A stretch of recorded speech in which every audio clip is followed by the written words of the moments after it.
I'll it's a little bit like this and this. You should draw this. I'll show you one of the oldest tricks in magic. It is the cups and balls. You're allowed to watch the show. It involves two little balls. They're both exactly the same, especially this one. And two metal cups, quite strong. Although this cup, it can penetrate through this one, and this cup can penetrate through that. But it's not the important thing. The cups are meant for covering the little balls. In this way, it is impossible for me to touch the little balls, because the metal, you cannot take them out. See, it's impossible. Unless you take them through the tops of the cups, but that's not important. I'll show you again how they can penetrate through the top. It's quite easy. It will come underneath this cup.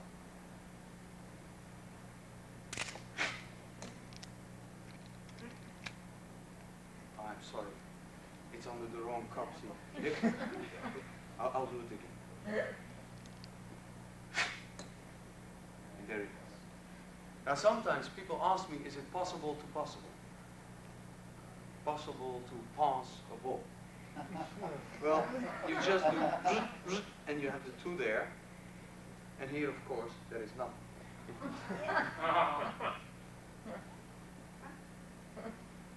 Oh,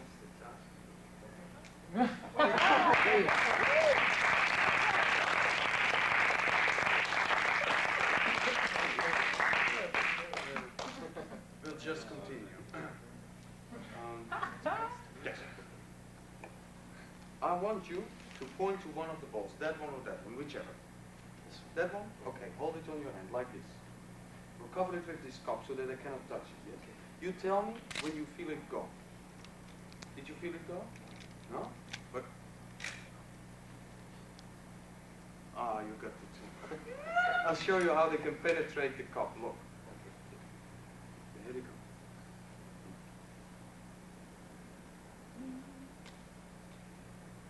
Oh, I see it's already full.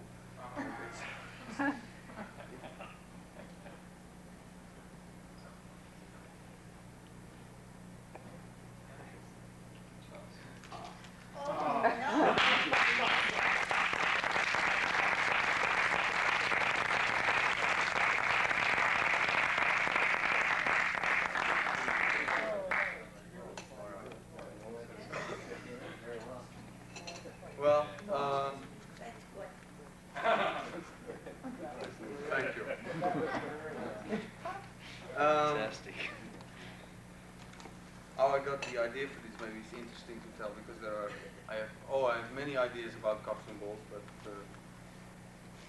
for instance, for the chop cup, I thought to have the balls in your pocket. You see, sometimes today you have wider trousers than 10 years ago, and that was when I made this routine. And to have it in your pocket, you have a big bulge there. And I thought, well, maybe it's a good idea to have, if you have one cup,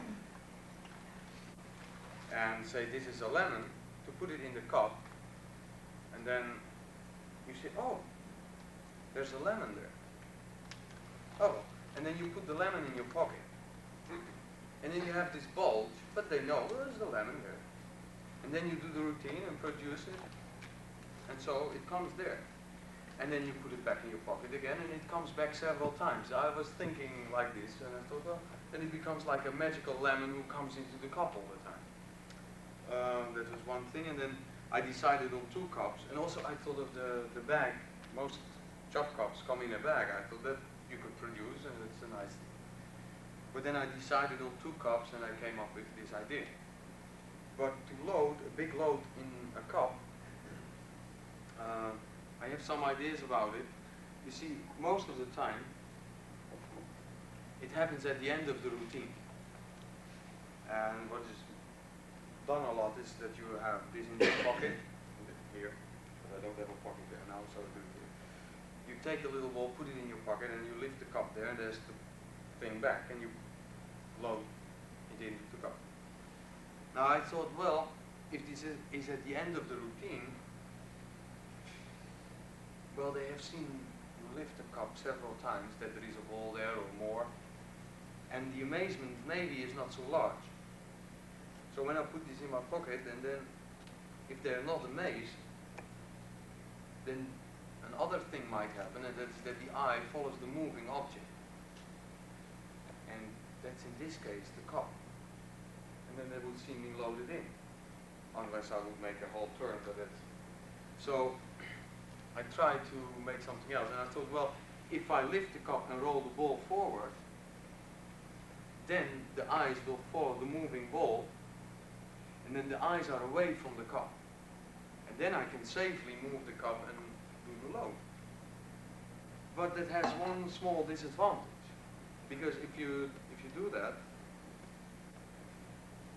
well, then you can load an elephant under the cup, you can put things here and under there, because when the ball is there, you can do anything, because they're on the floor trying to find the ball for you. And then it's not very effective when you produce it. So I thought if you let it roll and grasp it, in the same time you can load it in. Oh. Yeah. So because the ball rolls forward, my hand goes forward, everything is there, the attention. And then you don't have to move the cup, so that it doesn't get attention.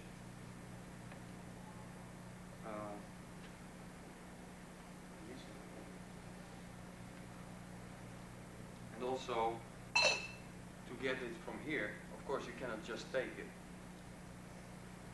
I'm curious to see what is under the cup. And then I lean on the table, and it's purely by coincidence that my hand is on the pom-pom. It's purely coincidence.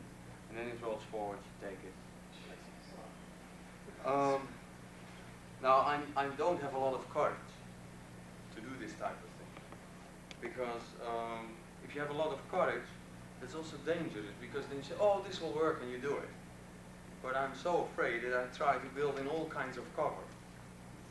And I thought, well, they will probably catch me doing this. You know, this is, I've never seen someone do this type of thing, so I didn't know if it would work. So I thought, okay, I must make people relax at this, for a specific time, so that they won't see it. And I thought, well, how can you make people relax? Is by first building a lot of tension. And then you let the tension go, and then they will relax. You cannot really make people relax, but you can build up tension. So I have the ball, and I will say it will come under this cuff, and then I make a big thing out of it, and there's an anti-climax, there's nothing. So, but the tension has been high, and I say, oh, I'm sorry, it's under the wrong cup, it's there, well, never mind, we'll continue. And then I've set matters right again, and then I take up the action. And then it's there. Now, to prevent that they can think back, I just hold the load inside and do one more trick, the transposition, that you get the two there, and then I show the pom-pom before. So there is some time before I do it. So you see, there are many reasons, many different things working at the same time to prevent people from realizing what is happening. Now, how could this fit into a chop cup routine? If you have the chop cup with the load inside, and you have a little ball here, you put this in the bag, you take it out, then you shake the bag so that the ball falls on the table. That will give you some misdirection to drop the load behind the bag.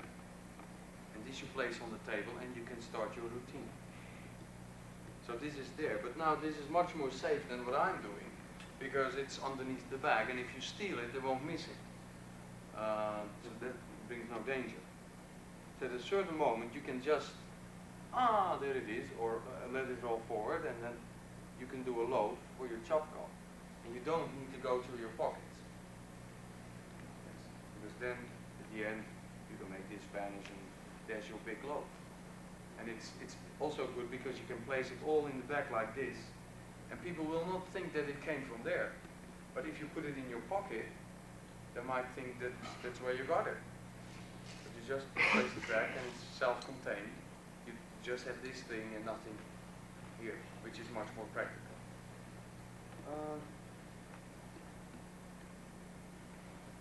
And for the rest, if you do it, you should just not worry. That's very important too. How to do that I cannot tell you, because I don't really know myself. It's just you do it a lot of times and you practice it well. To get the back and the pom-pom in at the end, of course this becomes a little bit more difficult. The attention has been here all the time, and now I'm going to do it the second time. So I place the attention now here with this person. So it becomes farther away from there. Then I say to this person, you point to one ball, this one or that one. He points to one. I say, that one? Okay, hold it on your hand. Now, I start by doing this, so that they get used to this movement.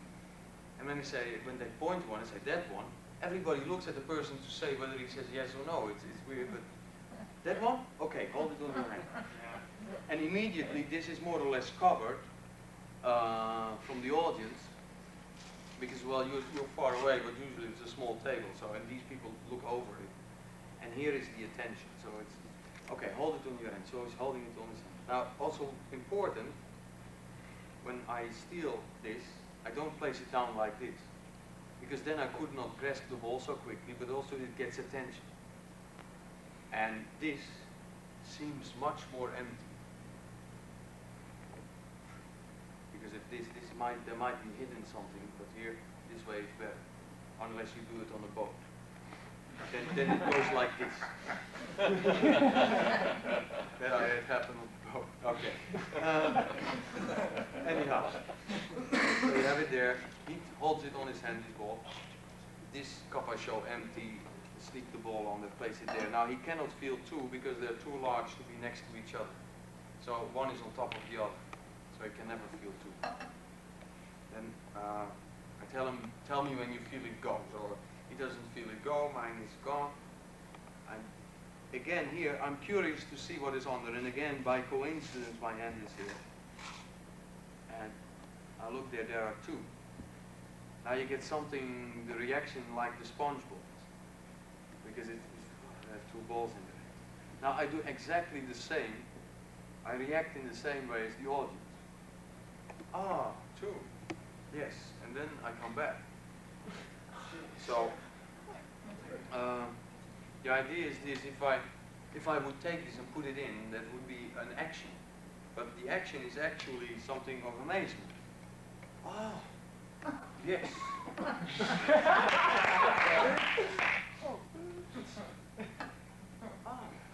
You got the two. Well, and then I take this, and then I continue.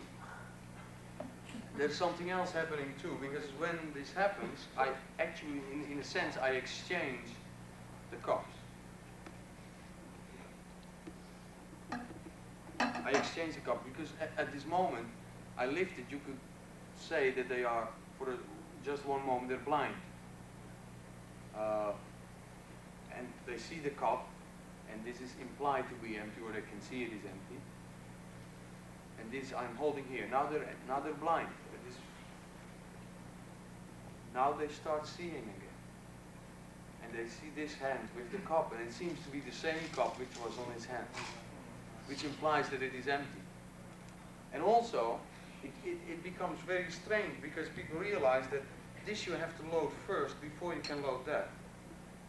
And that doesn't fit, because if this is the cup which was on his hand, I haven't touched that one for a long time. So somehow it becomes very difficult to reconstruct. Anyhow, what also might happen is this. When you load it in, there's no time to correct it. You cannot. It's one shot and there. I wonder, I had something like this. It was I just missed it in a sense. Now, if this happens, there's no need to worry, because quite often they will not see it. And then when I see the pom-pom there, I start looking for the back. It's much more funny. It's even better. But if they see it before I show the pom-pom, I say, what? Hey. And then I start looking for the pom-pom. So it just becomes a little bit different. Although most of the time it's just like the way I did it. All right. So, any questions on this?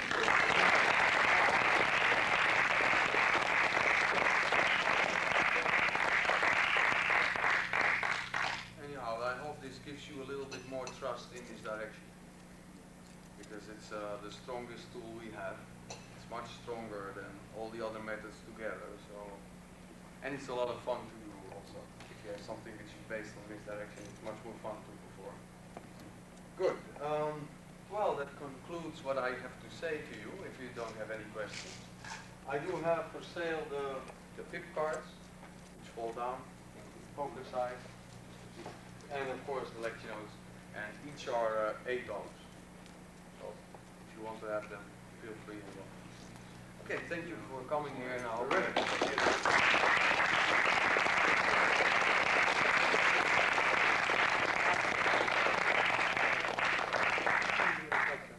I also want to thank you for coming out. Remember, if I don't have your address, name, address, mailing us, let me know. And we're going to try and have a lot more of these things in the future, but keep supporting and we'll have a lot more. It's a great lecture. So, bye.